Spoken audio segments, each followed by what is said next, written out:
clase. Yo la verdad, disculpen, pero lo siento mucho, yo tengo que avanzar, yo también tengo cositas pendientes que hacer. He preguntado a la coordinadora del curso si la dicto o no la dicto, porque en realidad está menos del 50%, y la doctora me dice que sí lo dicte, ¿no? Entonces vamos a dictar con los que estén. Por si acaso vamos avisando, no voy a pasar el PPT, así que los que estén atentos, socializarán, todos estamos dando las indicaciones de manera coordinada con la jefe del curso, ¿ya? Porque yo he llamado para ver si de pronto hago o no hago la clase, ¿no? Porque son menos del 50%, pero la doctora me indica que sí, proceda con la clase, ¿ya? Entonces, por favor, atentos, marque, haga sus anotaciones, no sé, lo que corresponda, ¿ya? Vamos a hacer la clase. Esto es una clase, ¿qué les puedo decir? Un poquito tediosa. Vamos a tratar en lo posible de que ustedes puedan, de manera un poco didáctica, que puedan, captar, ¿no? En relación al tema de lo que es laboratorio en enfermedades autoinmunes, ¿ya? Es una clase un poco compleja, pero vamos a tratar de simplificarla para que ustedes, sé que algunos incluso ni siquiera han llegado a sus casas, ¿no? Puedan tomar en cuenta lo básico, lo más resaltante, lo que ustedes deben de fijar como un concepto básico en relación a lo que es el laboratorio en enfermedades autoinmunes. Muy bien.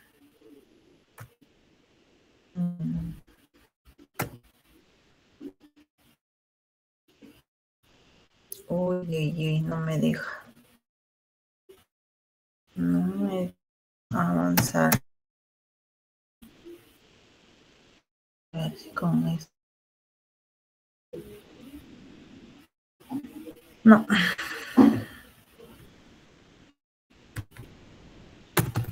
No me deja.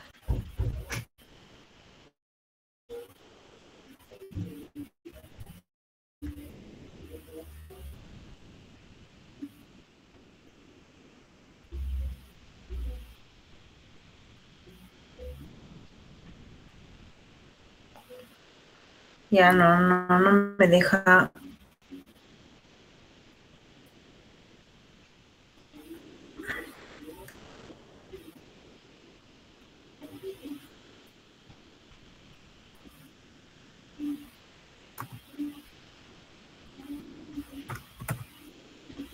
Ay, qué problema es esto, de verdad.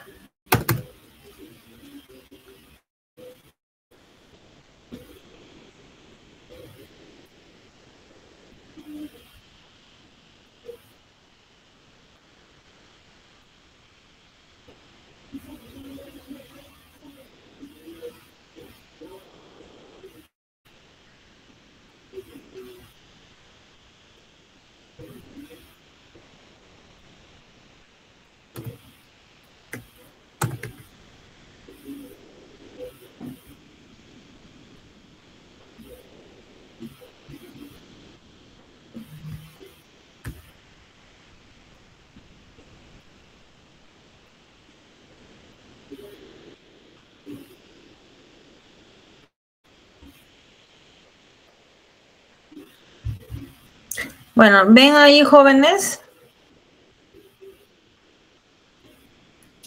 Sí, doctora. Sí, doctora, sí se visualiza.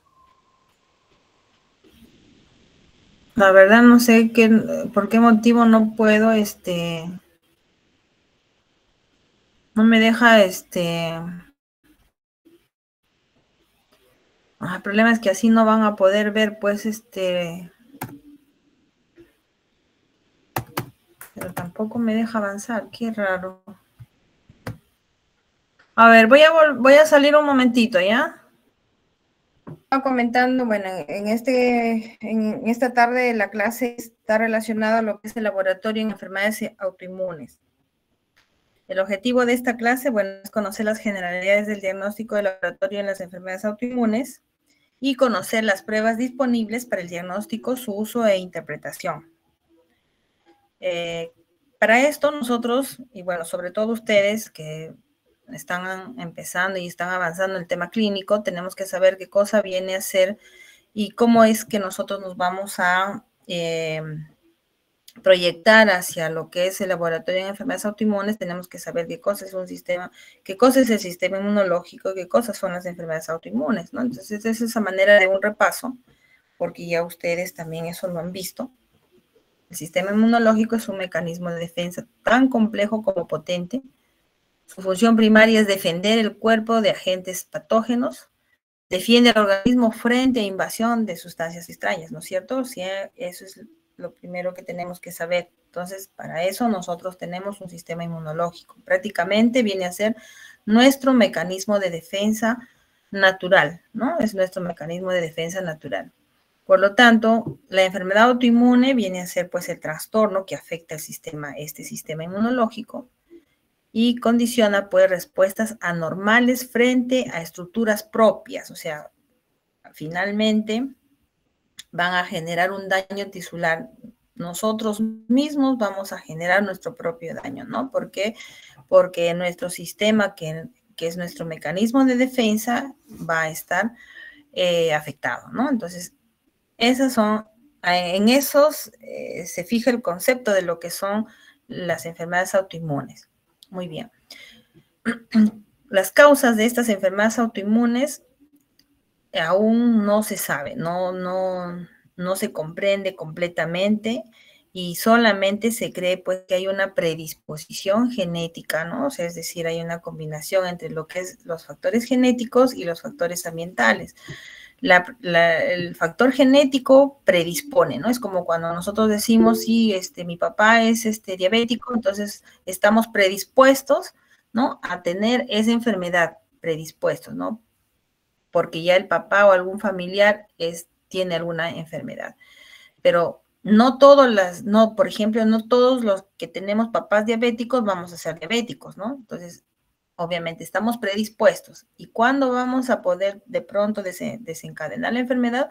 Cuando hay factores, ¿no? Que condicionan a que eso suceda, ¿no? Entonces ahí viene la predisposición genética y los factores, en este caso, que pueden ser ambientales, infecciosos, exposición a toxinas, el mismo estrés también puede desencadenar la aparición de alguna de estas enfermedades autoinmunes, ¿no? Entonces,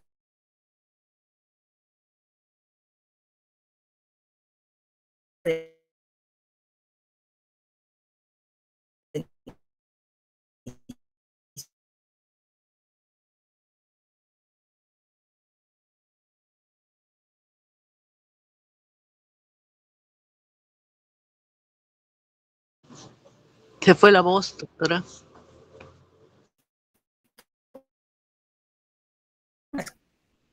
chicos, ¿me escuchan? Se nos fue por un momento, doctora. Se nos fue un rato. Ya. Bueno, existen los mecanismos de defensa que van a ser específicos y no específicos, ¿no? O los inespecíficos están dentro. Y dentro de los inespecíficos vamos a tener las barreras naturales, ¿no? En este caso, por ejemplo, piel y mucosas. Una respuesta inmune inespecífica. Estamos hablando de la inflamación, fagocitosis, citólisis, ¿no? Esos vienen a ser los mecanismos.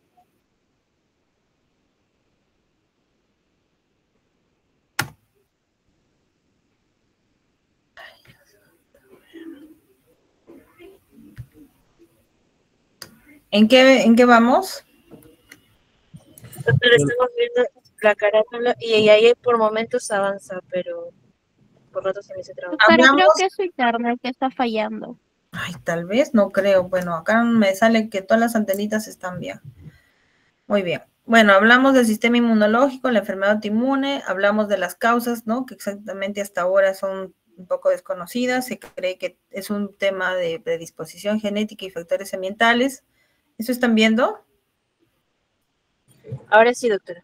Sí, ahora sí lo estamos viendo. Se confirma que es un mecanismo de defensa integrado entre factores inespecíficos y específicos. Estábamos hablando de los inespecíficos.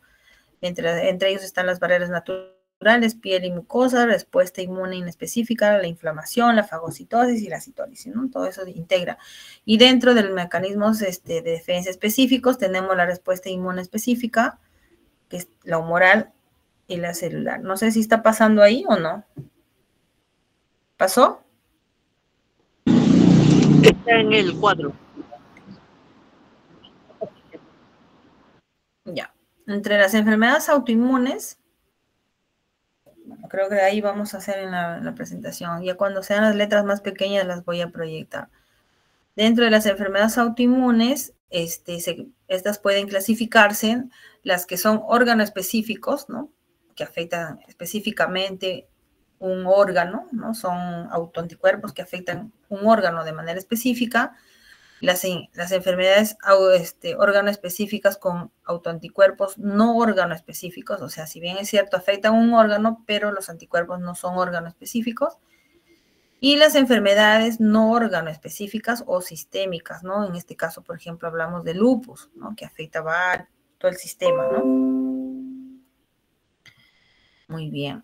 Acá, por ejemplo, esto nos demuestra, ¿no? Esquemáticamente, dentro de las enfermedades autoinmunes órgano específicas, y hacia abajo ya tenemos, vamos bajando, las órganos no específicas, ¿no? Miren, tenemos, y estas son unas cuantas y son las más frecuentes que yo las estoy citando porque tenemos muchísimas más enfermedades autoinmunes, ¿no? Vamos, por ejemplo, dentro de las órganos específicas, tiroiditis de Hashimoto afecta específicamente la tiroides, ¿no? Misidema primario, tirotoxicosis, la anemia perniciosa, ¿no? Afecta ahí, hablamos de los glóbulos rojos, la gastritis atrófica autoinmune, estamos hablando del estómago específicamente, enfermedad de Addison, que ya vamos generando no solamente un órgano, ¿no? Sino ya vamos viendo, vamos bajando ya hacia una afectación donde puede ser órgano específica, pero los autoanticuerpos no están solamente en un órgano, ¿no? Por ejemplo, la diabetes, bueno, la diabetes sí es un órgano específico, específicamente el páncreas, ¿no? El síndrome de Goodpasture, astenia gravidis, pérfido vulvar, anemia hemolítica autoinmune, colangitis biliar, enfermedad celíaca, síndrome de Sjögren, artritis reumatoidea, esclerodermia, enfermedad mixta de tejido conectivo, lupus eritematoso sistémico. Son las principales enfermedades autoinmunes que nosotros podemos ver ¿no? en el día a día, y vamos a ver cómo es que nosotros vamos a llegar a un diagnóstico, ¿no? Entonces, bueno, acá les he citado algunas enfermedades autoinmunes, ¿no? Ya muchos de ustedes deben haber leído sobre el lupus eritematoso sistémico. Todas generalmente son enfermedades crónicas, ¿no? La artritis reumatoidea, la enfermedad mixta de tejido conectivo, todas generalmente son enfermedades crónicas. Ya, a ver un momentito.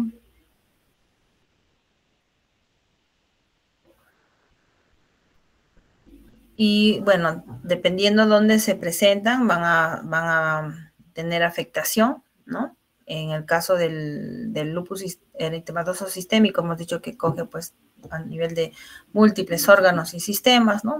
Ahí vamos a ver, de pronto en algún momento vamos específicamente el lupus, pero va a haber una afectación a nivel de riñones, corazón, pacientes hacen problemas de insuficiencia renal, pacientes tienen problemas dermatológicos, ¿no? Las articulaciones también tienen afectado el cerebro, el corazón, ¿no? A nivel muscular, ¿no? Entonces, afecta varios órganos y sistemas. En el caso de la artritis reumatoidea, obviamente estamos hablando de las articulaciones. En la enfermedad mixta de tejido conectivo, bueno, ahí creo que me omití, pero afecta pues todo aquellos sistemas conectivo, ¿no? Estamos hablando, ahí puede haber artritis, puede haber mialgias, ¿no? O sea, vamos a tener afectación en ese sentido de varios tejidos a nivel conectivo, ¿no? La esclerosis múltiple también es una enfermedad autoinmune crónica. Como les decía, en general todas son crónicas, ¿no? En este caso afecta el sistema nervioso central, ¿no? El sistema inmunológico ataca la mielina, en el caso de la esclerosis múltiple, ¿no? En el caso del síndrome de Sjögren es un trastorno también crónico que afecta en este caso sequedad tanto de los ojos y la boca, ¿no? Hay afectación de las glándulas, no se producen las glándulas lacrimales y salivales, ¿no? Entonces también vamos a tener la diabetes tipo 1, es decir, la diabetes de insulino dependiente, ¿no? Es decir, el páncreas es el que está afectado, no produce nada de insulina, ¿no? Bueno, acá era donde había puesto la enfermedad mixta del tejido conectivo. Entonces, ahí, como les decía, hay trastorno donde combina, pues, hay varias afectación a nivel de todo el tejido conectivo, ¿no? Piel, lo que les decía, músculos, articulaciones, ¿no? Ahí va una combinación de sintomatología a nivel de varios tejidos. Muy bien. Así, a grosso modo y rápidamente, ¿no? De lo poco que estamos revisando y recordando, tenemos que decirles, y lo que siempre he mencionado, y no solamente a nivel de las enfermedades inmunológicas, sino en todas las enfermedades, ¿no? La medicina se basa en el diagnóstico del estudio clínico. Eso es lo que ustedes tienen que saber. Nada es solamente laboratorio, ¿no? No debemos si bien es cierto, la tecnología, el avance científico nos permite y tenemos oportunidad de tener diversidad de exámenes de laboratorio, pero no debemos olvidar la base de la medicina, la base del diagnóstico en medicina siempre va a ser la clínica en el paciente, la historia clínica. Por eso es que hay que hacer una buena historia clínica, ¿no? Para eso en la parte de la semiología que ustedes hacen, ¿no? Entonces, la solicitud de un análisis debe ser orientada siempre por un conocimiento suficientemente de la clínica y del verdadero significado de la prueba de laboratorio, ¿no? Conversábamos en los seminarios, ¿no? De la pertinencia de los exámenes de laboratorio, ¿no? Tienen que ser pertinentes, realmente pedir si el paciente realmente lo necesita, ¿no? Si el paciente realmente lo requiere. Eso es muy importante, ¿ya? Entonces, dicho esto, ¿no? Bueno, acá algunas figuritas solamente para que ustedes vean, estas son muy pocas, ¿no? Son enfermedades autoinmunes. Entonces, decirles que como en todas las patologías, vamos a tener laboratorio de evaluación inicial y también vamos a tener un laboratorio, ¿no? Exámenes de laboratorio especiales, de pruebas especiales que nos van a determinar y especificar el diagnóstico, ¿no? De manera general, en las enfermedades autoinmunes, por ejemplo, y también hemos hablado en los seminarios, los hemogramas, ¿no? El hemograma es muy importante, el hemograma nos puede ayudar mucho y ahora en estas enfermedades del sistema de enfermedades autoinmunes también, con mayor razón, ¿no? El hemograma. Pruebas de coagulación, la química sanguínea, examen completo de orina. Vamos a tener acá y vamos a citar a los rectantes de fase aguda también, ¿no? Todas son, esta es una batería de exámenes de manera inicial que nosotros podemos hacer a los pacientes con enfermedades autoinmunes, ¿no? Acá, por ejemplo, tenemos el hemograma ¿qué esperamos encontrar en este tipo de patologías, de enfermedades inmunológicas? Tenemos, por ejemplo, anemia. Generalmente estos pacientes, por ser enfermedades crónicas, ustedes saben lo que es la anemia crónica, ¿no? Y estas anemias crónicas tienen una característica, y es lo que ustedes van a ver en los hemogramas. La característica principal es que estas anemias son normocíticas, normocrómicas, ¿no? Y eso ustedes lo van a poder ver en las constantes corpusculares y en la descripción morfológica que vayan a tener de los hemogramas. También en algunos casos podemos encontrar leucopenia, en otros casos podemos encontrar leucocitosis. Entonces hay que hacer una buena evaluación también de la serie blanca, ¿no? Del hemograma. Por ejemplo, acá tenemos una neutropenia, vamos a encontrar en el lupus, ¿no? En el síndrome de Felty. Linfopenia también podemos encontrar en el ES, linfocitosis, cuando hay un proceso de una actividad inflamatoria. O sea, yo puedo tener el lupus, yo puedo tener la artritis, pero con el tratamiento puede estar inactivo, ¿no? Entonces, porque eso me tiene que ayudar a controlar el tratamiento, pero llega momentos en que hacen crisis, ¿no? Se activa, entonces empieza la actividad inflamatoria. En esos casos podemos tener la linfocitosis, ¿no? La neutrofilia, que también igual cuando hay una actividad inflamatoria o procesos infecciosos, que también estos pacientes pueden hacer como una enfermedad o parte de una patología agregada, ¿no? O sea, yo puedo tener mi artritis reumatoidea, y también puedo tener una infección respiratoria, una infección urinaria. ¿Por qué? Porque su sistema inmunológico está deprimido, ¿no es cierto? Está deprimido, entonces es muy importante ese tipo de evaluación. La eosinofilia, que también podemos encontrar, por ejemplo, en los pacientes con vasculitis o con fasciitis eosinofílica, ¿no? Y también en estos pacientes también podemos encontrar las trombocitopenias, y no solamente propias por la enfermedad, sino también secundarias al tratamiento, ¿no? Secundarias al tratamiento. Entonces, el hemograma nos va a ayudar. Si nosotros evaluamos bien en este tipo de pacientes, vamos a poder evaluar y nos va a servir mucho un hemograma completo. Pruebas de coagulación también. Ustedes se preguntarán en qué casos en este tipo de pacientes. Sí, por ejemplo, tenemos el síndrome de anticuerpos antifosfolipídicos, ¿no? También es una enfermedad autoinmune. Entonces, en este caso, la alteración vamos a encontrar a nivel del tiempo de protomina y tromboplastina activada, porque en la cascada de coagulación intervienen los fosfolípidos, y ustedes lo saben muy bien. Entonces, ahí también nos va a ayudar mucho las pruebas de coagulación, ¿no? La química sanguínea también es muy importante. Si hablamos de química sanguínea es muy general, tenemos que hacer la detección y seguimiento. Nos puede servir a nosotros tanto para la detección y seguimiento de las enfermedades, por ejemplo, metabólicas, compromisos hepáticos y renal, que están condicionados por la enfermedad reumática sistémica, lo que les decía hace un momento, ¿no? ¿Qué significa? Si yo tengo lupus, de pronto puedo tener una afectación renal, ¿no es cierto? Entonces, el paciente, vamos a ver cómo vamos haciendo tanto el diagnóstico, el seguimiento, ¿no? Cómo está la creatinina, cómo está la urea, ¿no? En este tipo de pacientes. Ahí vamos a tener también compromiso hepático, entonces habrá que pedirle su perfil hepático, ¿no? Su perfil hepático, su perfil renal. Para las enfermedades reumatológicas, por ejemplo, los factores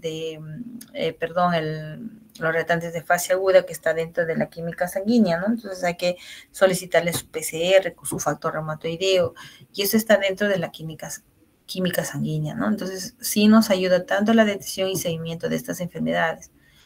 También para detectar efectos secundarios por la terapéutica, ¿no? Si el paciente está tomando algún medicamento, por ejemplo, para la artritis reumatoidea, que no, en este caso se supone que solamente es artritis reumatoidea, está afectada a las articulaciones. Sin embargo, el tratamiento que reciben estos pacientes, que son prolongados, ¿no? Porque son pacientes de enfermedades crónicas, entonces el tratamiento es permanente, puede afectar el hígado, ¿no? Porque hay medicamentos que son hepatotóxicos. Entonces, estos pacientes son monitoreados cada 3 meses, cada 2, cada 4, incluso cada mes, dependiendo si el médico encuentra una afectación, le va a citar a este paciente al mes.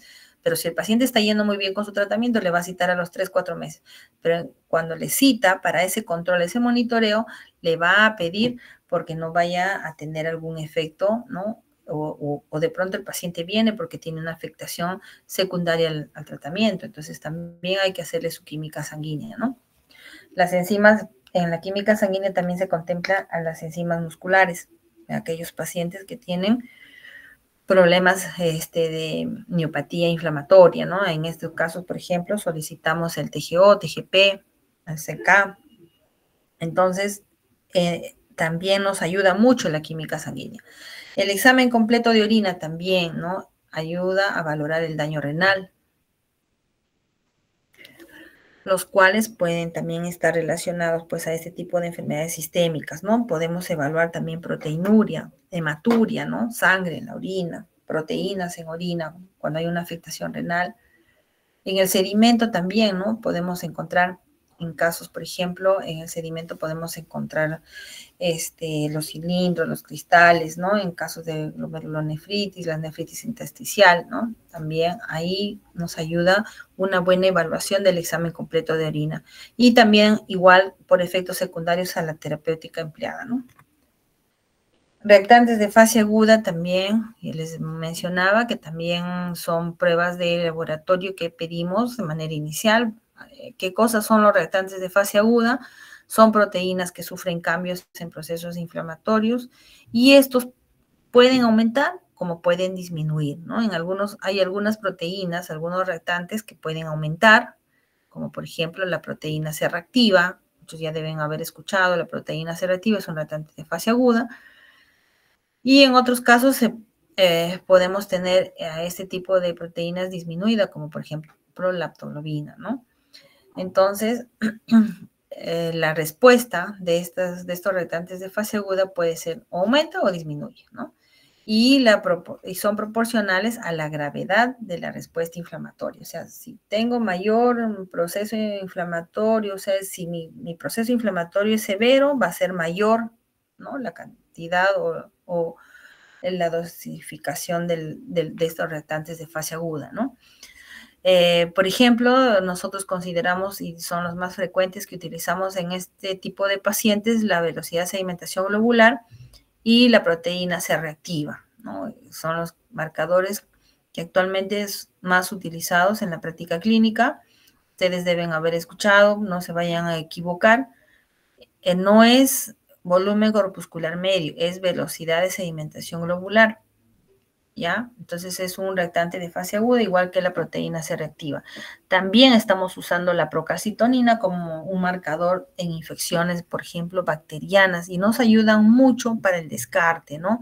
Entonces, en este caso, su utilidad nos ayuda a descartar un proceso infeccioso específico, ¿no? Entonces, si ya la procalcitonina está negativa, yo puedo pensar que es un proceso inflamatorio y no infeccioso de tipo bacteriano, ¿no? Porque esto nos ayuda más para diagnóstico de infecciones bacterianas.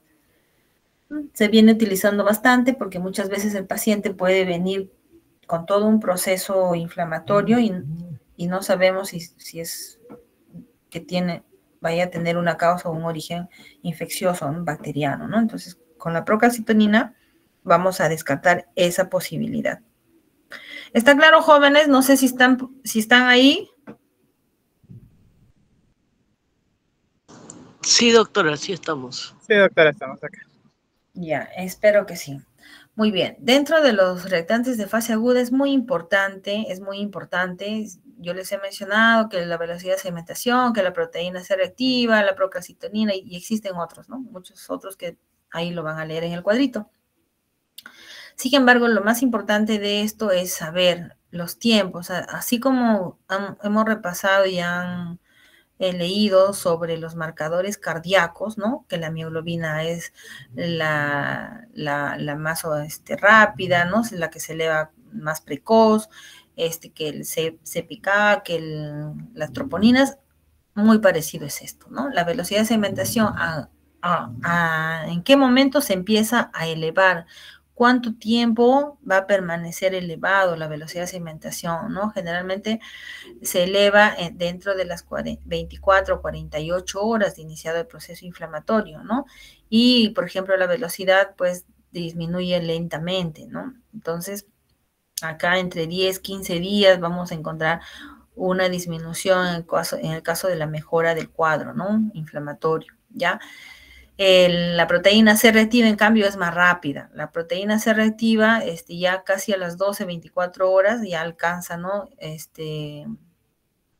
Vamos viendo, mejor dicho, un incremento, ¿no? En algunos casos, cuando ya es un proceso bacteriano, incluso a las 6 horas nomás ya tenemos elevado la proteína C reactiva, alcanzando un máximo dentro de los de 2 a 3 días, perdón, y también los niveles bajan más rápidamente, ¿no? Entonces, eso es muy importante.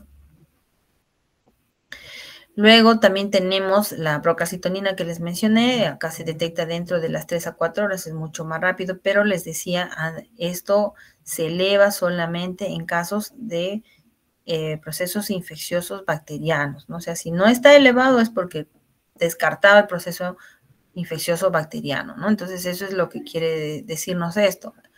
La procalcitonina es mucho más sensible y específico que la proteína C reactiva, pero para descartar esto, el proceso infeccioso bacteriano, ¿no? Es mucho más rápido, 3, 4 horas ya la tenemos elevada, ¿no? Y existen otros reactantes de fase aguda, ¿no? Como por ejemplo, el amiloide sérico, ¿no? El amiloide sérico, los complementos, el sistema de complementos C3, C4, C9, fibrinógeno, proteína S, plasminógeno, ¿no? Las citoquinas, la autoglobina, la hemopexina, ferritina, epsitidina, ceruloplasmina, ya todos estos analitos en algún momento lo podemos utilizar también como reactante de fase aguda o debemos tenerla en cuenta para interpretar si es que estas pruebas pedimos por otro motivo, ¿no? Si pedimos por otro motivo que de pronto encontramos alterado, también tenemos que recordar que por ser reactante de fase aguda también podemos tener alterado, ¿no? O altos o bajos, ¿no? Entonces, eso es muy importante. Muy bien. También en el laboratorio para estas enfermedades autoinmunes tenemos la detección de autoanticuerpos, ¿ya? La detección de autoanticuerpos. O sea, si bien es cierto, con los exámenes que ya hemos mencionado, es de manera general, ¿no es cierto? El hemograma, la orina, y todo es de manera general. Pero si nosotros queremos llegar realmente al diagnóstico, tenemos la posibilidad de detectar los autoanticuerpos, lo que está produciendo ese daño en ese tejido, ¿no es cierto? Entonces, esta detección de estos autoanticuerpos, bueno, son marcadores inmunológicos cuyo hallazgo orienta la presencia, ¿no? De una alteración inmunoreguladora con producción de autoanticuerpos dirigido contra componentes, ya sea del núcleo o del citoplasma celular de alta sensibilidad. Entonces, la presencia de estos autoanticuerpos en un paciente por sí sola no significa que el paciente tenga diagnóstico de enfermedad autoinmune.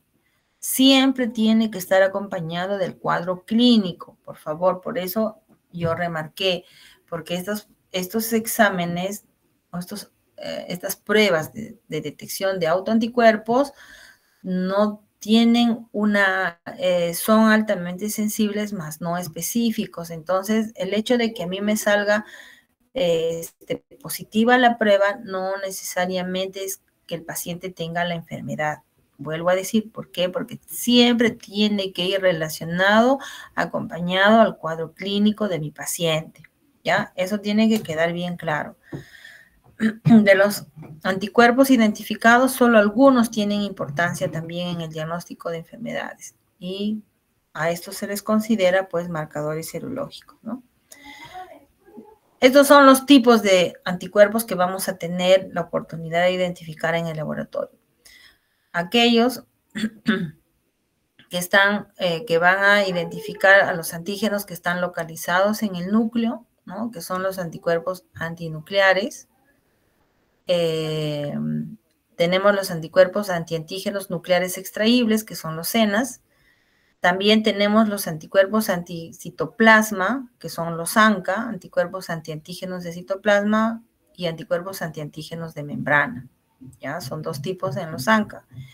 Y también tenemos para detectar los anticuerpos antiórgano específicos, porque, por ejemplo, hablamos acá de los antitiroideos, ¿no? Los anticuerpos antitiroideos son anticuerpos que van a afectar, ¿no?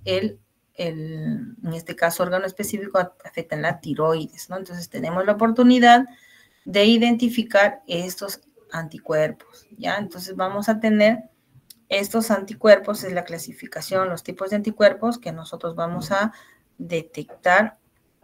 Acá tenemos un cuadrito, vamos a proyectarlo. Fíjense, son los principales autoanticuerpos en las enfermedades autoinmunes, ¿no? Hemos hablado del factor reumatoideo, no, recién vamos a hablar, ¿no? Del factor reumatoideo, en este caso, el factor reumatoideo, los autoanticuerpos son de tipo IgG, ¿no? Y van a afectar el fragmento FC de la inmunoglobulina G en estas van a ser sus estructuras antigénicas, ¿no? Los anticuerpos antinucleares, que son de varios tipos, ¿no? Que afectan el nucleosoma, afectan proteínas no histonas asociadas al ADN, proteínas no histonas asociadas al ARN y las que afectan como antígeno a los nucleolos, ¿no? ¿Y cuáles son estos autoanticuerpos? Ahí está, ahí tenemos, por ejemplo, el anti-DNA, el antihistonas, anti-DPN, y solamente esto es para que los nombremos, porque les voy a enseñar después un cuadro en la cual tenemos más de 31 clasificaciones en el diagnóstico, ¿ya? Entonces, en cuanto a los autoanticuerpos que podemos identificar.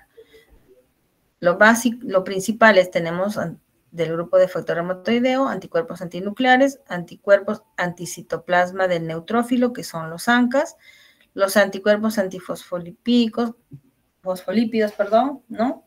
Que habíamos hablado también, que afecta y eso nos puede alterar la cascada de coagulación, ¿no? Estos son las estructuras antigénicas, o sea, esto es lo que van a afectar, ¿no? Esto es lo que van a afectar. Si hablamos de anticuerpos antifosfolípidos, van a afectar a los fosfolípidos que actúan a nivel de la cascada de coagulación, ¿no?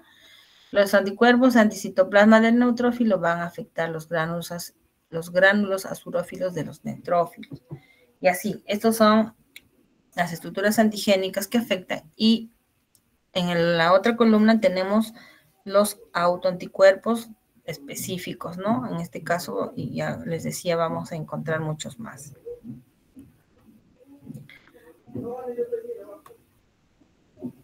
Muy bien. ¿Cómo detectamos? ¿Cómo detectamos estos autoanticuerpos que sí nos van a ayudar a nosotros a identificar o darle nombre de la patología que necesariamente está relacionada al cuadro clínico? Existen técnicas en el laboratorio de cómo yo voy a identificar estos autoanticuerpos, ¿no? Tenemos, por ejemplo, la inmunofluorescencia indirecta, ¿ya? Y vamos a hablar y vamos a explayarnos un poquito más en esta técnica, ¿ya? Esta técnica nos va a ayudar a la detección de anticuerpos anti-DNA. Bueno, eso también lo vamos a describir en un momento. Vamos a detectar también anticuerpos antinucleares, citoplasmático neutrófilo, anticuerpos organoespecíficos, mediante esta técnica que es la inmunofluorescencia indirecta. Otras técnicas, otras metodologías de laboratorio que nos permiten detectar estos autoanticuerpos, tenemos el ensayo inmunoenzimático, también tenemos la inmunoquimioluminiscencia, el luminómetro múltiple, la electroinmunotransferencia, el nanoensayo luminométrico múltiple, pero yo les he traído para citar nada más, ¿no? Realmente lo más frecuente que venimos utilizando en los laboratorios ahora viene a ser la inmunofluorescencia indirecta, los ELISAs y la quimioluminiscencia, ¿no? O la inmunoquimioluminiscencia, ¿ya? Son las metodologías más utilizadas en las cuales nos permiten o nos ayuda a nosotros la detección de estos autoanticuerpos. Muy bien. Si hablamos del factor reumatoideo, el factor reumatoideo es un autoanticuerpo, no es un autoanticuerpo, ¿ya? Es un autoanticuerpo inmunoglobulina que mayormente es del tipo IgM, ya, producida por el sistema inmunitario del organismo, o sea, el mismo sistema inmune lo produce, ¿no? Y estos autoanticuerpos van a atacar nuestros propios tejidos, ¿no? Nuestros propios tejidos, identificándolos como si fueran extraños. Son autoanticuerpos, bueno, principalmente IgM, también puede ser IgA, IgG, pero que van a reaccionar, fíjense, en la fracción FC de la inmunoglobulina G, ¿ya? Entonces, Ahora ustedes dirán, pero ¿de dónde? ¿De qué inmunoglobulina? ¿En dónde van a afectar esto? ¿No? ¿En dónde van a afectar? Esto generalmente, ¿dónde los vamos a detectar? En aquellas enfermedades como, por ejemplo, del tejido conectivo. Estamos hablando principalmente de la artritis reumatoidea, ¿no? Eso no significa que no podamos tener también estos autoanticuerpos en aquellos pacientes que tienen lupus, ¿no? En aquellos pacientes que tienen enfermedad mixta de tejido conectivo, también vamos a encontrar este tipo de autoanticuerpos, pero principalmente en la artritis reumatoidea. Fíjense, el factor reumatoideo está presente en más del 80% de los pacientes con artritis reumatoidea. O sea, si ustedes tienen sospecha en un paciente que tenga clínica de artritis reumatoidea, entonces lo primero que le tendría que pedir es su factor reumatoideo. No le voy a pedir de frente a detección de otro tipo de anticuerpos, ¿no? Lo principal sería en este caso factor reumatoideo, ¿no? Porque más del 80% de estos pacientes vamos a tener positivo este factor reumatoideo. Entonces, el criterio diagnóstico de enfermedad, sin embargo, el hecho de que sea negativo no significa que el paciente no tenga artritis reumatoidea. Vuelvo a recalcar, la clínica es importante y ahí decimos que solo o un poco más del 80% pueden ser positivos. Entonces, ¿dónde queda el 20% de pacientes que tienen artritis y que está negativo? Ah, muy bien, la clínica, y para eso también tenemos otras pruebas que también podríamos utilizar, ¿no? Pero es una prueba sencilla con la metodología y les voy a enseñar, y es menos costosa que todo el resto de pruebas, ¿no? Entonces, el factor reumatoideo es muy importante para el diagnóstico de artritis reumatoidea, ¿ya? También, como dice ahí, puede encontrarse, fíjense, en las otras enfermedades autoinmunes, como por ejemplo el síndrome de Sjögren. En estos pacientes, en el 75 al 90% de estos pacientes se puede encontrar. En enfermedad mixta de tejido conectivo, en sensibilidades es 50-60%. En el ES, ¿no? El ES es menos, pero también podemos tener en el 15 a 35%. Fíjense que también el factor reumatoideo podemos encontrar en otras enfermedades que no son autoinmunes, como enfermedades virales, enfermedades parasitarias, enfermedades bacterianas, incluso en neoplasias, ¿ya? Entonces, eso es muy importante también tomar en cuenta, ¿no? Tomar en cuenta que a veces uno le solicita porque quiere diagnosticar un problema de una enfermedad autoinmune y al final también mi paciente puede tener alguna o me vaya a salir la prueba por alguna de estas enfermedades que tengamos ahí, ¿no? Muy bien. ¿Cuáles son las técnicas? ¿Cómo yo identifico o cuantifico mi factor reumatoideo? Por el método de aglutinación, es una prueba sencilla. Anteriormente se hacía eso, pues, porque era una prueba cómoda, ¿no? De bajo costo, rápida, ¿no? Que es aglutinación de látex, ¿no? En este caso se usaba el látex como soporte de la IgG de conejo y eso era lo que mayormente usábamos. Luego también otra técnica del Walross, en este caso usaban los glóbulos rojos de carnero sensibilizados, ¿no? Para también ver una aglutinación y era de mayor especificidad. Luego ya también empezó a entrar al mercado lo que es la metodología de ELISA, ¿no? Ya al final les voy a enseñar en qué consiste esa metodología. Vamos a hablar mucho de ELISA, lo voy a nombrar durante toda la clase, ¿no? Que es esa otra metodología que también se utiliza para el factor reumatoideo, la inmunoturbidimetría, ¿no? Y la inmunonefelometría, ¿ya? Este último no es muy utilizado, sin embargo, la inmunoturbidimetría es la que mayormente utilizamos en el área de la química sanguínea, ¿ya? Entonces, de esa forma nosotros podemos identificar este factor reumatoideo. Otro autoanticuerpo vienen a ser los anticuerpos antipéptidos cíclicos citrulinado.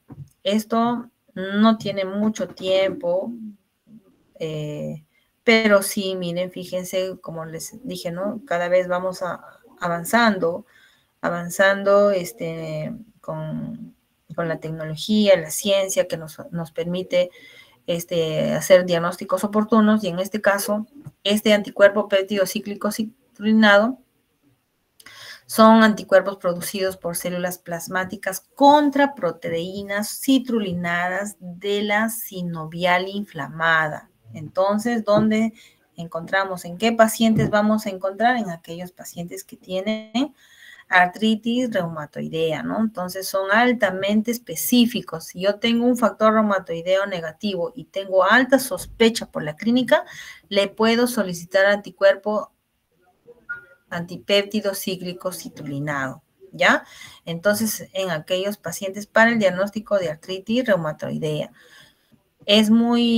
Esta prueba es muy importante por su precocidad en la aparición en los pacientes con enfermedad. Es decir, a veces pacientes que no tienen clínica, no tienen síntomas, no sé, pues por un descarte, porque la mamá, el papá tienen artritis reumatoidea, ¿no? Y quieren hacerse un descarte y de pronto sí puede ser de manera precoz el hallazgo en estos pacientes y vamos a tener la ayuda, ¿no?, de esta prueba en este tipo de pacientes ¿no?, con mayor precocidad, ¿ya? Se puede detectar también en el líquido sinovial, así como en la sangre, y obviamente hay que hacer una correlación, un correlato entre ellos. Bueno, en este caso estamos hablando de cómo expresamos, se presenta en unidades por mililitro y bueno, es positivo mayor de 25. Muy bien, entonces ese es otro autoanticuerpo, ¿ya? Ahí está. También cuál es la técnica o la metodología, cómo detectamos estos anticuerpos antipéptidos cíclicos mediante ELISA, ¿no? Es una metodología que les dije que ya después al final les voy a enseñar en la gráfica, y la quimioluminiscencia, ¿no? Entonces, es cómo se determina es cómo se determina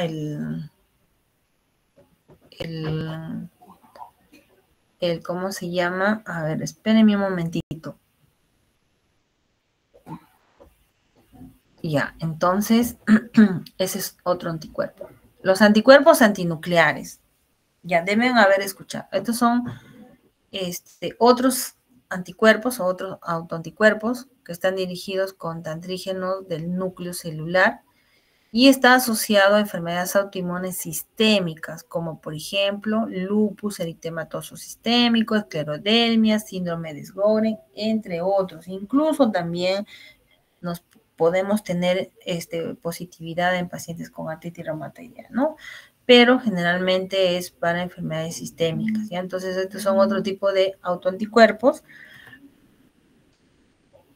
Se consideran los autoanticuerpos antinucleares, se considera una prueba screening en todo paciente con sospecha de enfermedad autoinmune, ¿ya? Entonces, todo paciente que sospechen que tenga alguna enfermedad autoinmune, yo le puedo pedir anticuerpos antinucleares y me va a servir como un screening, ¿no? Es decir, me va a permitir tener una determinación de inicio. Y si me sale positivo, yo puedo solicitar otras pruebas que van a estar relacionadas al cuadro clínico de mi paciente, ¿ya? Entonces, nos sirve como un screening, como un tamiz, ¿no? Encontrados, bueno, hay, como dicen, una gran variedad de enfermedades autoinmunes.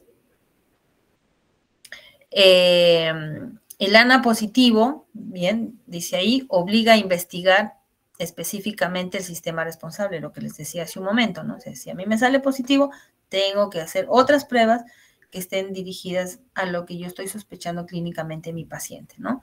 Su frecuencia incrementa con la edad en personas aparentemente sanas, es decir, yo puedo tener ANA positivo en personas de edad sin que ellos tengan enfermedad, ¿no?, de autoinmune.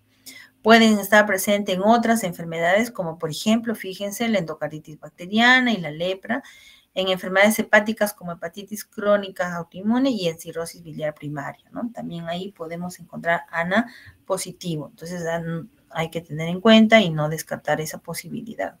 Chicos, ¿están, verdad? Sí, doctora. No sé si está claro, está entendible. Sí, doctora. Muy bien, ¿cuáles son las técnicas de identificación de los anticuerpos antinucleares, ¿no? que es muy importante porque ustedes están viendo que nos sirve de screening para cualquier enfermedad autoinmune.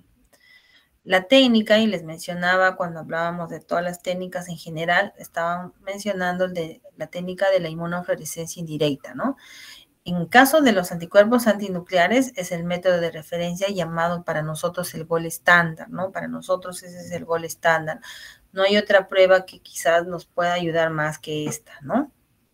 Entonces, esta prueba tiene una capacidad, pues, de evidenciar un amplio rango de autoanticuerpos y caracterizar mediante patrones, o sea, van a existir distintos tipos de anticuerpos y estos yo los puedo identificar mediante lo que se llaman los patrones, y eso les voy a enseñar ahora, ¿no? Específicos, ¿no? Mediante una fluorescencia y que poseen un valor diagnóstico y pronóstico, ¿ya? Entonces va a permitir la detección cualitativa y semicuantitativa de anticuerpos utilizando células EP2 como sustrato. Ahora les explico. Y van a estar conjugadas con anticuerpos anti-IgG humanos marcados con fluoresceína. Muy bien. ¿Qué cosa viene a hacer esto? Agarramos y tenemos una lámina. Vamos a jalar esto por acá.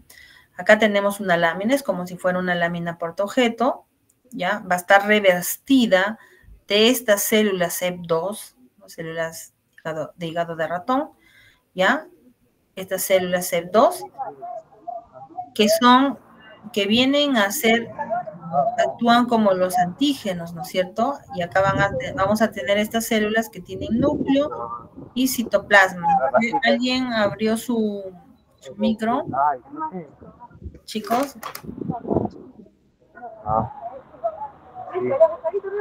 ¿Alguien abrió su micro? Muy bien, tenemos estas células que van a estar en la lámina, ¿no? En la lámina van a estar fijadas ahí. Ven ustedes, estas células tienen un núcleo y tienen un citoplasma y esto se comporta como los antígenos. Entonces, nosotros agregamos la muestra del paciente, ¿no? La muestra del paciente. Si el paciente tiene los anticuerpos específicos contra algunos de estos antígenos que están en la lámina, le agregamos un conjugado con fluoresceína. Entonces, si se ha formado el complejo antígeno-anticuerpo, si es que el paciente tiene, ¿no? Se forma un complejo antígeno-anticuerpo, que es lo que se va a pintar, ¿no? Esto lo vamos a poder ver mediante el microscopio con luz ultravioleta, ¿ya? De fluorescencia. Por eso es que se llama la prueba inmunofluorescencia indirecta, ¿no? Entonces vamos a ver a la luz en el microscopio, ¿no? Los positivos, obviamente, son los que me van a dar. Acá está.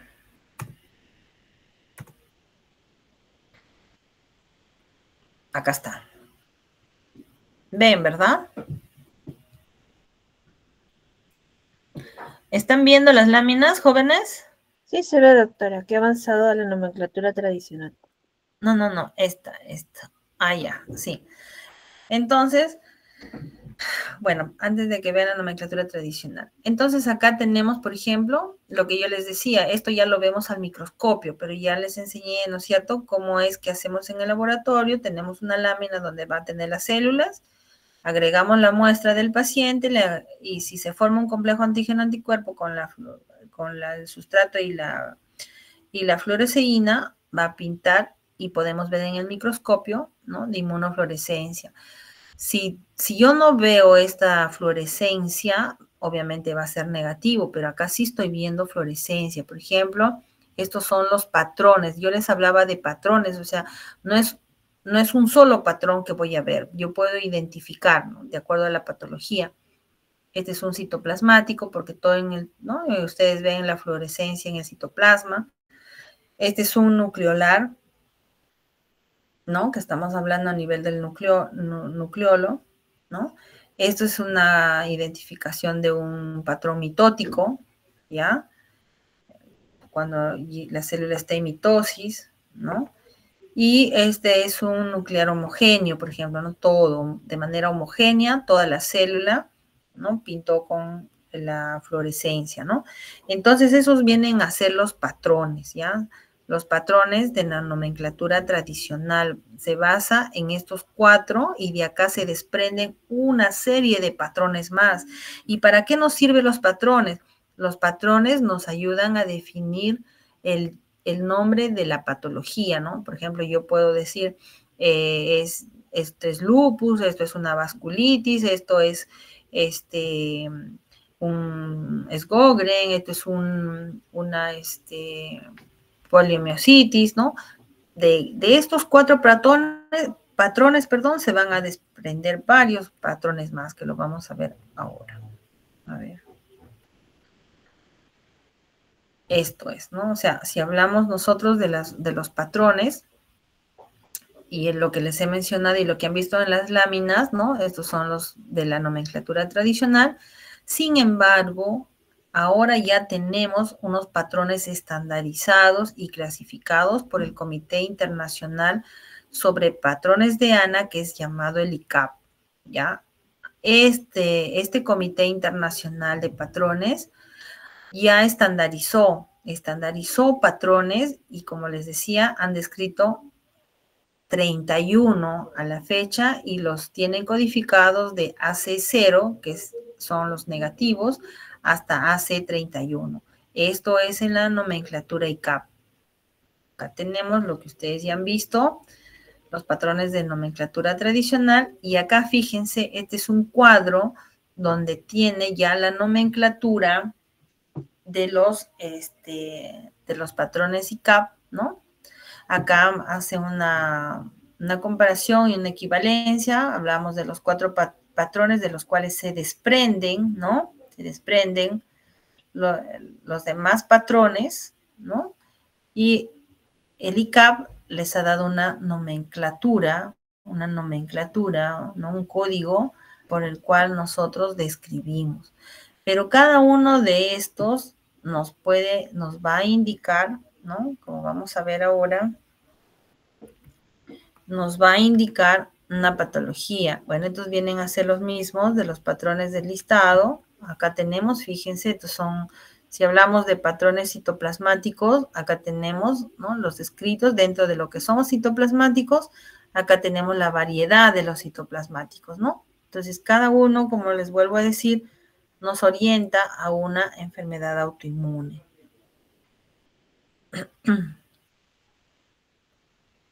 Generalmente, cuando a nosotros nos sale un ANA positivo y tenemos que ver la clínica del paciente, en base a eso podemos solicitar otro tipo de estudio de anticuerpos que van a ir direccionados, ¿no?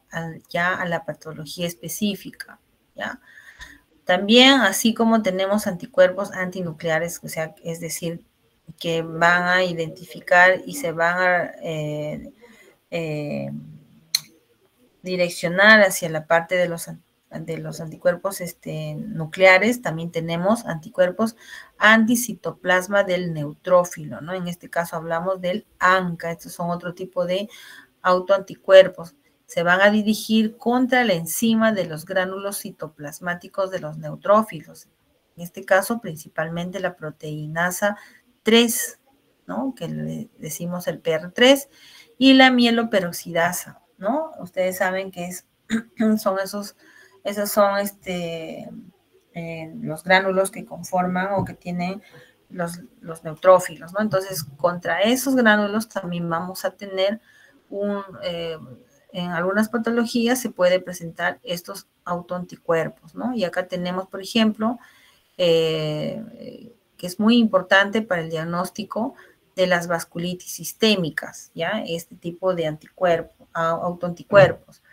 En este caso tenemos 2 patrones, que es el C-ANCA y el P-ANCA, bueno, hasta 3 cuando tenemos los mixtos. En realidad son 2 patrones y un mixto o llamamos atípico cuando tenemos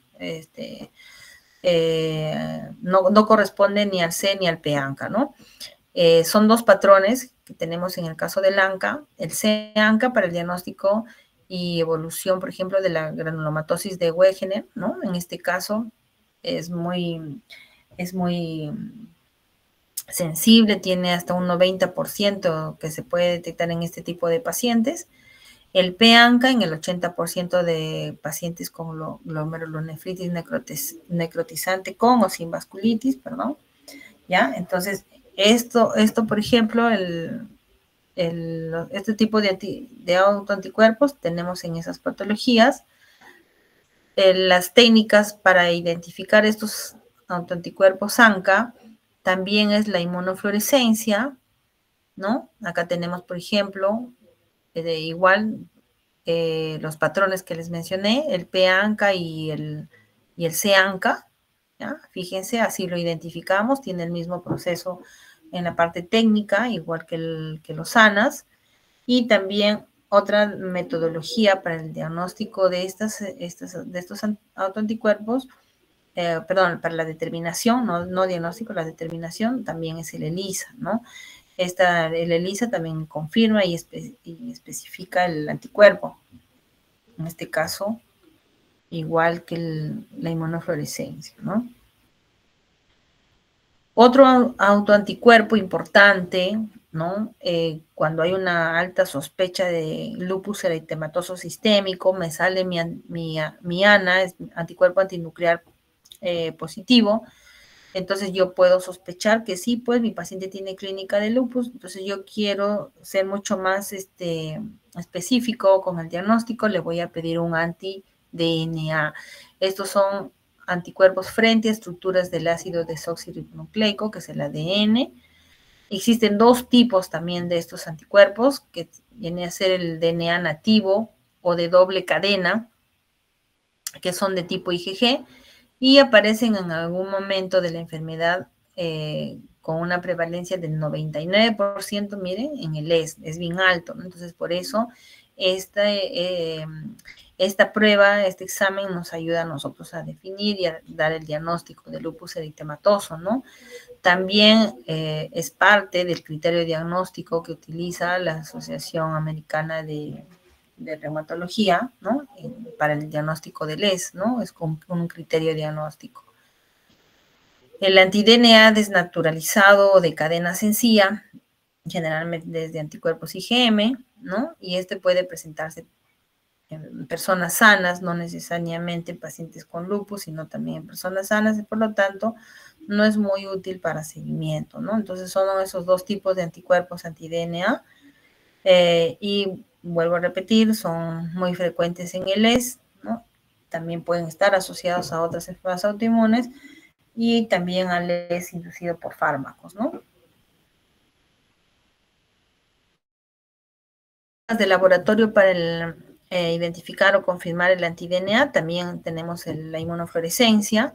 En este caso, ¿no? En este caso no vamos a hacer uso de las células EP2, ¿no? Como hacíamos uso en el anticuerpo antinuclear, sino acá vamos a hacer uso de del sustrato que es la Critidia luciliae, ¿no?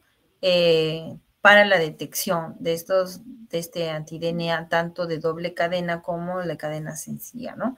En este caso, van a reconocer los antígenos nucleares y se va a utilizar en este caso como sustrato las células epiteliales humanas como las células 2 o células ELA, ¿no? Entonces, las células CEP2 pueden usarse, pero los patrones son raramente específicos porque hay una superposición entre el anti-DNA de doble cadena y el DNA de cadena simple. Entonces, por lo tanto, no se puede definir bien los patrones en este caso cuando se usa el EP2, ¿no? Miren cómo se puede identificar el anti-DNA. Una lectura positiva va a dar una fluorescencia clara del citoplasto. Acá miren, acá he traído una gráfica, vamos a ponerlo acá, ¿ya? Cuando nosotros, esta es solamente una gráfica para que ustedes vean, si acá está el núcleo, ¿no? De la célula y acá tenemos el cinetoplasto, y cuando nosotros hacemos la inmunofluorescencia, es lo mismo, en una lámina agregamos la muestra del paciente donde se supone tiene el anticuerpo, ¿no es cierto? y ese anticuerpo va a reaccionar, ¿no? Puede reaccionar solo con el cinetoplasto o puede reaccionar solo cinetoplasto y núcleo, ¿no? Y miren lo que podemos ver, así se va a ver en la fluorescencia, ¿no? Entonces, cuando efectivamente es positivo y hay unión antígeno-anticuerpo, se va a pintar con la fluorescencia y lo vamos a ver en el... Entonces, es la técnica de identificación del anti-DNA. Existen otros anticuerpos también, sí, existen otros anticuerpos contra antígeno SENA. Por ejemplo, en este caso estamos hablando de anticuerpos contra antígenos nucleares extraíbles, proteínas no histonas como el SMIT, el RNP, el ROA-SSA, el ROA-SSB, ¿no? Y estos son anticuerpos contra antígenos específicos, ¿no? Y esto, por ejemplo, lo que les decía, ¿no? Si yo tengo un ANA positivo y tengo sospecha, no sé, pues, de lupus, o tengo sospecha de una vasculitis, o tengo sospecha de una dermatomiositis, entonces yo, de acuerdo a lo que yo tengo clínicamente, yo le puedo indicar que me haga un perfil ENA, y en el perfil ENA, por ejemplo, yo voy a poder identificar anticuerpos, ¿no? Por ejemplo, anti-SMIT, en este caso, frente al complejo nucleolar del ácido ribonucleico RNA, con especificidad muy alta del 99% y baja sensibilidad entre 5 a 30%. El anti-RO-SSA es un antígeno que se localiza en la proteína RO60 y RO52, asociado también a un ARN citoplasmático. En este caso, igual, para el síndrome de Sjögren, el S, entre un 40 y 50%. También se puede presentar en las artritis antes y durante el embarazo para identificar el lupus neonatal. El anti-LASSB está asociado también al síndrome de Sjögren, tanto primario como secundario, ¿no? Y se encuentra presente en niños con bloqueo cardíaco también este tipo de anticuerpo. El SSA, el SSB se asocia frecuentemente con fotosensibilidad y vasculitis, ¿no? Además de lupus cutáneo. Acá tenemos el antirribonucleoproteína, que es el RNP. En este caso están dirigidos contra ribonucleoproteínas, son de utilidad diagnóstico en la enfermedad mixta de tejido conectivo, ¿ya? Y en este caso, en la cual pueden estar presentes en concentraciones muy elevadas, pueden estar presentes en el ES también, más o menos en el 30% de estos pacientes, ¿no? En esclerosis sistémica también, la polidermatomiositis, el JO1 es también un anticuerpo contra la enzima estritil RNT sintetasa, y también se va a encontrar en la poliomiositis o dermatomiositis. El SCL70 en esclerosis sistémica de forma difusa en un 70%, ¿no? Estos anticuerpos contra antígenos SENA también se pueden identificar. Las técnicas de identificación puede ser por inmunofluorescencia indirecta. Acá también tenemos el uso de las células CEP2, y también podemos hacer uso de la metodología de ELISA, Immunoblot o Multirite, ¿no? De microesferas. Son técnicas nuevas, modernas, que nos ayudan a identificar cada uno de estos anticuerpos ENA, ¿no? Acá, miren, este es un cuadrito que resume, ¿no? La identificación de los autoanticuerpos contra estos antígenos extraíbles, ¿no? Relacionado a las enfermedades, están asociadas a estas enfermedades autoinmunes, ¿no? Por ejemplo, el anti-SMIT, para el LES, ¿no? El anti-RO, LES, cutáneo, Sjögren, lupus neonatal, el anti-LA, el Sjögren y LES, el RNP, hemos dicho, para enfermedad mixta de tejido conectivo, y el LES también, el anti-JO específico y forma severa para la polimiositis y dermatomiositis, ¿no? El antistona para el LES inducido a drogas, el anticentrómero para que es forma limitada de esclerosis sistémica periférica, el SL70, la esclerodermia difusa. Entonces, como ustedes pueden ver, estos anticuerpos contra antígenos extraíbles también nos ayudan a determinar una patología, ¿no? autoinmune. Anticuerpos antifosfolípidos, ya habíamos comentado hace un momento, ¿no? Sobre que estos, por ejemplo, pueden producirnos lo que es el SAF, ¿no? El síndrome antifosfolipídico, cuando existen estos anticuerpos, ¿no? Entonces, en este caso, estábamos hablando hace un momento de la ayuda en la parte preliminar de las pruebas de coagulación, ¿no? En la parte preliminar. Estos autoanticuerpos nos pueden llevar a una trombosis vascular, ¿no? Una movilidad en el embarazo, con tema de abortos. Hay pacientes que constantemente tienen abortos, 2, 3 abortos. Hay que sospechar que vayan a tener este tipo de autoanticuerpos, ¿no? Antifosfolípidos. Estos, por ejemplo, junto con al menos uno de los siguientes criterios de laboratorio, ya hacemos diagnóstico. Tenemos el anticoagulante lúpico, el anticuerpo anticardiolipina y los anticuerpos anti-beta 2 glicoproteínas, ¿no? Por lo menos con uno de ellos ya utilizamos como criterio diagnóstico, ¿no? Sobre todo si tenemos la sospecha. Y estos anticuerpos están dirigidos a los fosfolípidos, ¿no? Lo que yo les mencionaba en su momento, y ustedes saben que eso también actúa a nivel de la cascada de coagulación. Estos autoanticuerpos subtipos son de tipo GG, M y A, ¿ya? De los autoanticuerpos antifosfolípidos. Por ejemplo, el anticoagulante lúpico son anticuerpos frente a fosfolípidos de membranas celulares y factores de coagulación que se asocian a fenómenos trombóticos. La determinación del anticoagulante lúpico se lleva a cabo mediante un test de screening, ¿no? En este caso, el tiempo de coagulación se prolonga, ¿ya? Se prolonga porque se afecta la cascada de la coagulación. Hacemos un test de mezcla, también creo que se les comentó en la clase de coagulación, es decir, mezclamos mitad de un volumen del paciente o del suero problema con la misma proporción de volumen de una persona normal, ¿no es cierto?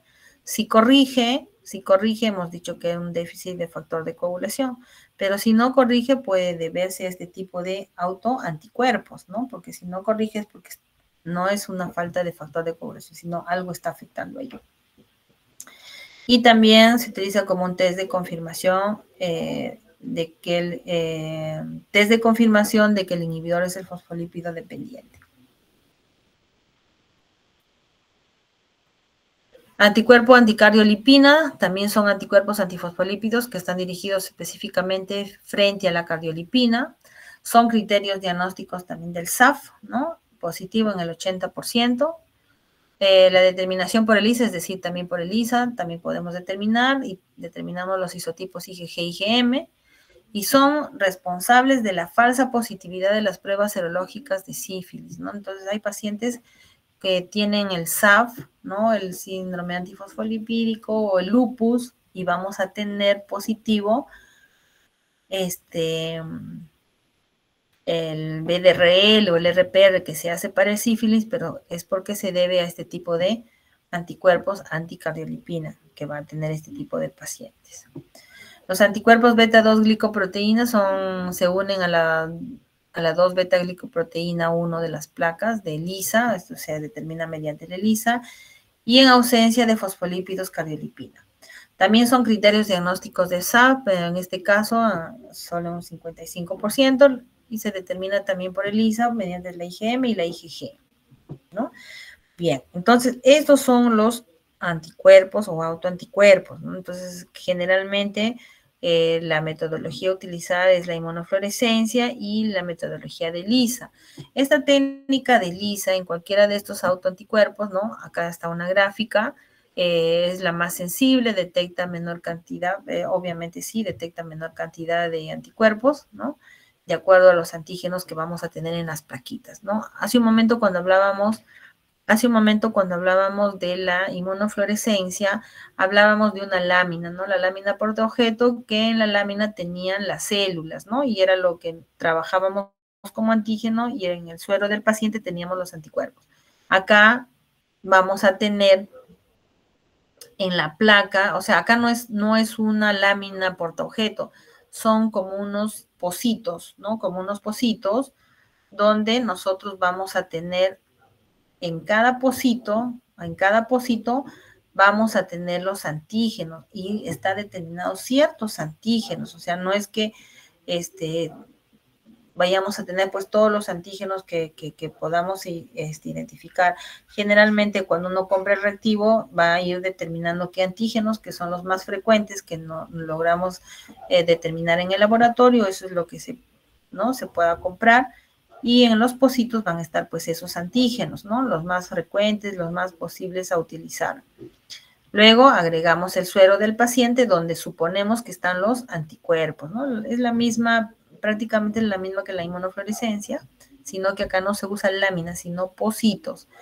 Se deja incubar, tiene que formarse complejo antígeno-anticuerpo, luego se añade, ¿no?, una inmunoglobulina conjugada o una enzima peroxidasa, acá está, para luego añadir el sustrato, que es el que le va a dar el color, y se lee, ¿no? Este pocito se lleva a un lector y lee y cuantifica la intensidad, ¿no? Esto va a detectar de manera cual y cuantitativa porque detecta de acuerdo a la intensidad, y la intensidad está dada en relación a los complejos antígeno-anticuerpo que se forman, ¿no? Entonces, esa es la técnica de ELISA, ¿no?, por la cual podemos detectar todos los anticuerpos que hemos revisado, ¿no? Todos los anticuerpos que hemos revisado y que están en todas las patologías de enfermedades autoinmunes.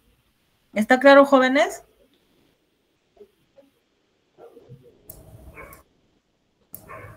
¿Se durmieron? Aún seguimos aquí. Muy bien. Acá solamente yo les he traído para que tengan una idea, solamente en el caso del lupus eritematoso sistémico, que es una enfermedad autoinmune la que más utilizamos, ¿no? La más, no utilizamos, sino la que más vemos, ¿no? Es una enfermedad autoinmune crónica que puede afectar a múltiples órganos o sistemas, eso lo hemos mencionado, ¿no? Como por ejemplo la piel, las articulaciones, los riñones, el corazón, el cerebro.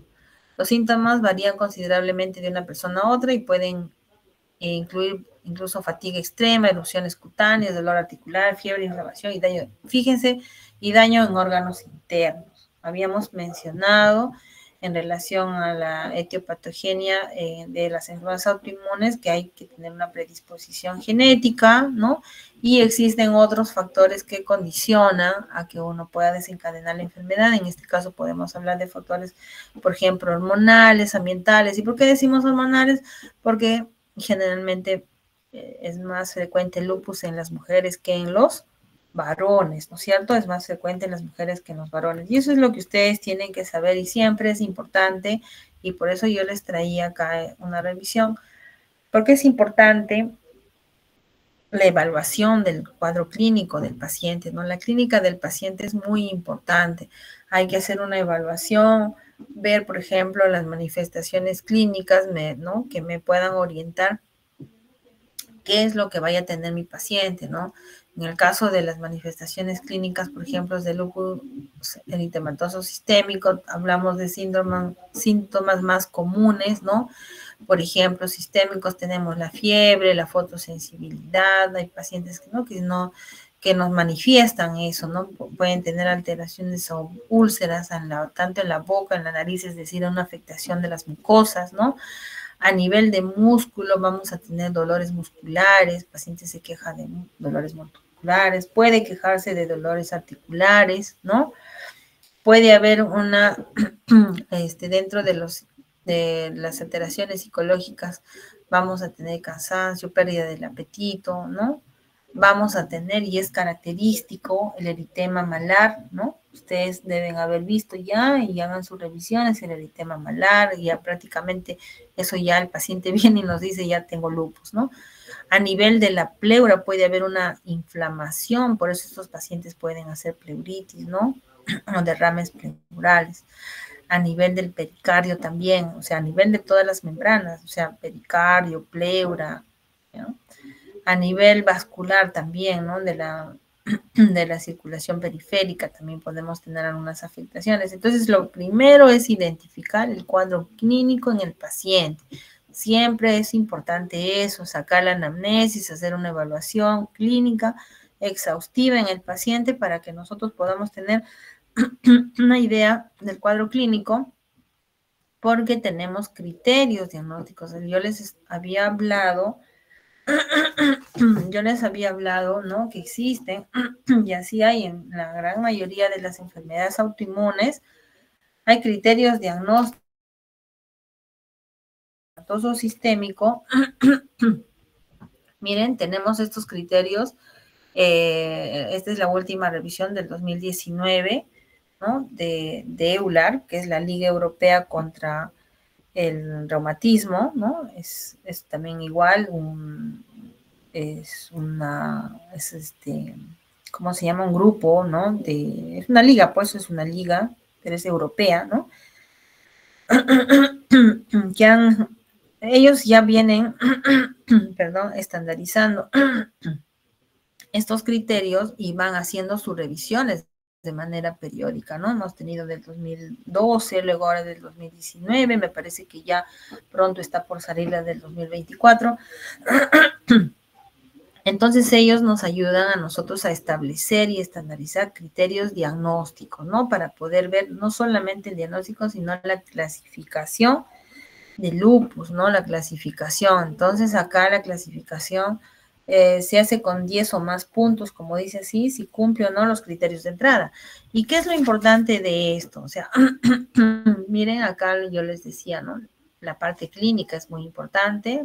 Ay, ¿qué pasó? La parte clínica es muy importante, ¿no? Tiene su puntaje la parte clínica, pero también fíjense que es muy importante y tiene buena puntuación los anticuerpos altamente sensibles, lo que hemos mencionado hace un momento. Hemos hablado de los anticuerpos anti-DNA de doble cadena, los anticuerpos anti-SMIT, que vienen a ser los anticuerpos ENA, ¿no es cierto? De antígeno contra antígeno ENA, que es el anti-SMIT. Entonces, esto también tiene una puntuación para la clasificación, ¿no? Diagnóstico y clasificación de lupus. Dentro de eso también tenemos otro tipo, miren, de anticuerpos, anticuerpos antifosfolípidos, anticuerpos anticardiolipina o beta-2 glicoproteína, ¿no?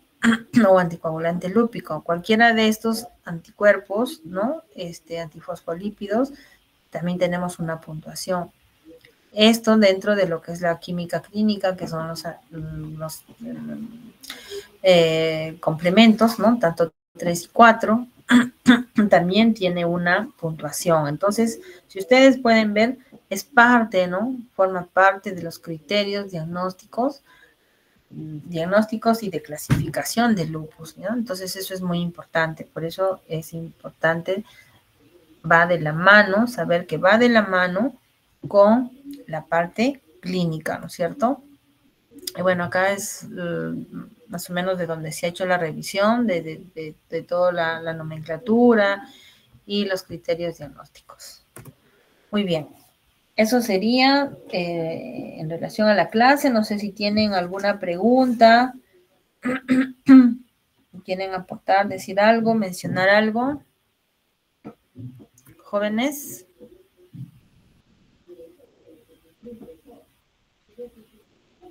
Todo claro, doctora.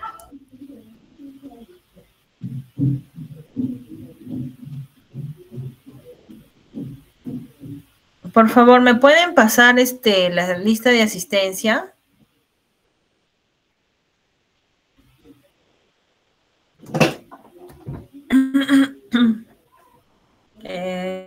¿Pasaron el link para la asistencia?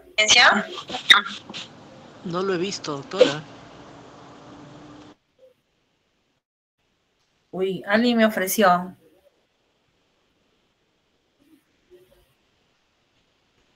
A ver, nadie se retira. A ver, Nicole.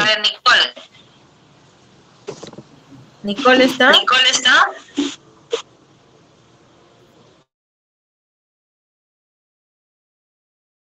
Sí, doctora, aquí estoy, disculpe.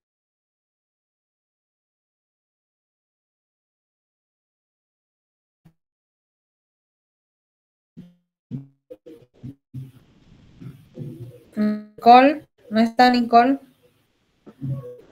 A ver. Pedro Salazar. Lo que hacemos, doctora, es tomar el screenshot de los que están en la sala. Y en base a eso pasamos asistencia. Ya, ay, no sé quién se comunicó inicialmente, le pedí que me creara un link. ¿No hicieron eso entonces? No, doctora. Pero sí sacaron, alguien tomó a ver, porque yo tengo acá 77, ¿no? Sí, hemos estado tomando screenshot a lo largo de la clase. Ya, a ver, luego me mandan, pues, por favor.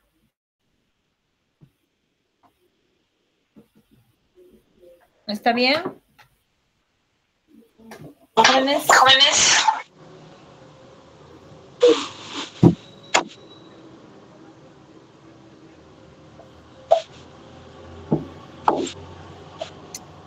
Bueno, yo creo que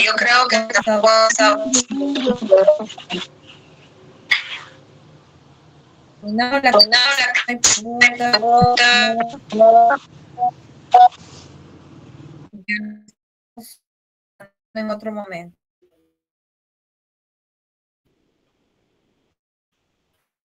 Gracias. Sí, doctora, Gracias, doctora. Muchas gracias, doctora.